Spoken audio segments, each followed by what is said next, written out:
साल बदला, टीम बदली, कप्तान बदला, लेकिन लाहौर कलंदर की तकदीर ना बदली। मुसलसल शिकस्त लाहौर कलंदर का मुकद्दर बन गई है। इन गैर मुतवक्का शिकस्तों ने कलंदर की कारकर्दगी को मुतनाज़ा बना दिया है।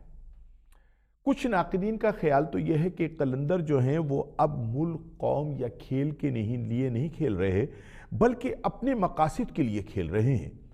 गैर मारूफ खिलाड़ी को कप्तान बना दिया, फिर मुसलसल हारने के बाद कोच को भी तब्दील नहीं किया जा रहा, और फ्रेंचाइज के मालकान हैं कि उनके कान पर जूं तक नहीं रेंग रही। अब ये तमाम सूरत हाल जो है ये बहुत सारे सवालात को जन्म दे रही है कि क्या कलंदर जो है वो एक शफाफ क्रिकेट खेल रहे हैं या लाहौर कलंदर के मकासद जो हैं वो कुछ और हैं।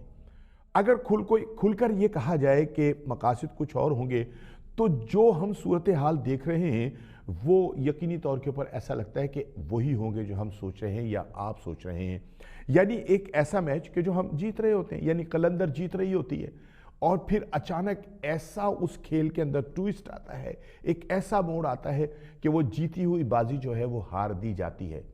अब इसका क्या मकसद है, ये क्यों हो रहा है, ये ऐसे वो सवालात हैं कि जिनका जवाब जो है वो लाहौर कलंदर के मालकान को भी देना पड़ेगा, क्योंकि हम देख रहे हैं कि लाहौर जो है वो सिर्फ खेल कर नहीं, किसी और मकसद के लिए खेल रहा है।